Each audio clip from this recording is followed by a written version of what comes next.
Small in size but huge in heart and spirit, Reckless was a Jeju pony who became the real-life warhorse of the U.S. Marine 5th Regiment during the Korean War. In the mountainous terrain along the border between North and South Korea, much of the combat was trench warfare from ridgelines and often utilized the 75mm recoilless rifles. Deadly accurate from long ranges, the weapon came with a caveat. It used shells that weighed more than 20 pounds each, which had to be dragged up the hills. For Lieutenant Eric Peterson, the commander of the recoilless rifle platoon and a lifelong horseman, the solution was a horse. Heading for Seoul, South Korea's capital, he found what he wanted at the old racetrack that had been reborn as a U.S. Army airstrip.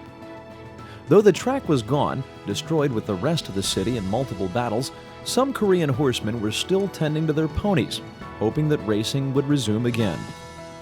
Peterson paid $250 of his own money for the 3-year-old filly and headed for base camp. It was October 1952, and then named Flame turned away from a future in racing and joined the U.S. Marines. Renamed Reckless for the reckless rifles she would supply, she was given the rank of Private First Class and the serial number 1H. Peterson and his gunnery sergeant Joe Latham trained Reckless slowly and carefully, conditioning her to the sights and sounds of war while encouraging the other Marines to build a bond with her. In short order, she became an integral member of the platoon, learning quickly to run into her bunker when incoming fire hit the camp, navigate the trails and hills, and calmly accept the roar of the recoilless rifles at close range.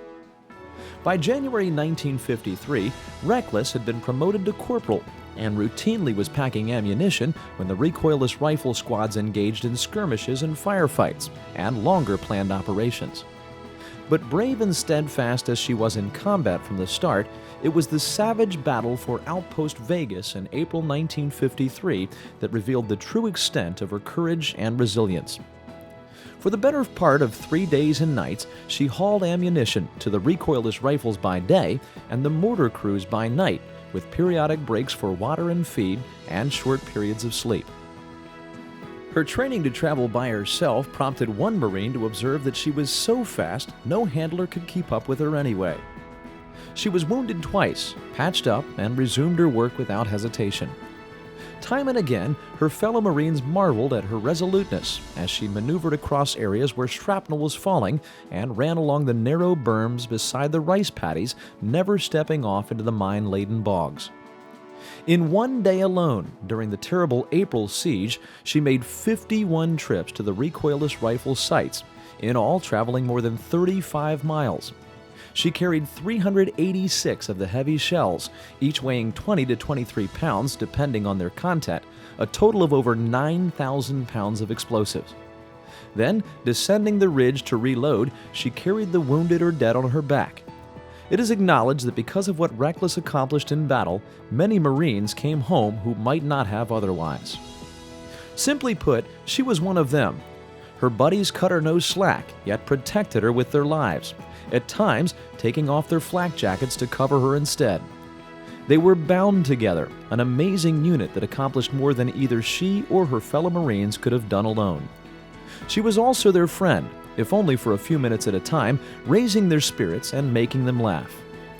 Ever the character, she shared their sea rations and mess hall chow, beers and an occasional whiskey, and on cold nights, their warm tents.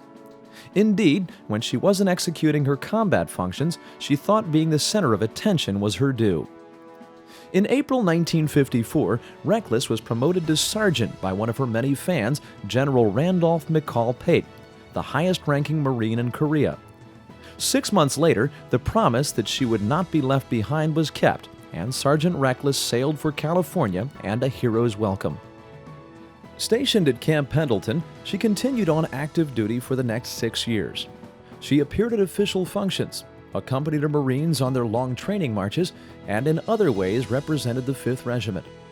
At her final promotion to Staff Sergeant Reckless in 1959, General Pate, now Commandant of the Marine Corps, again did the honors as 3,000 Marines and guests watched.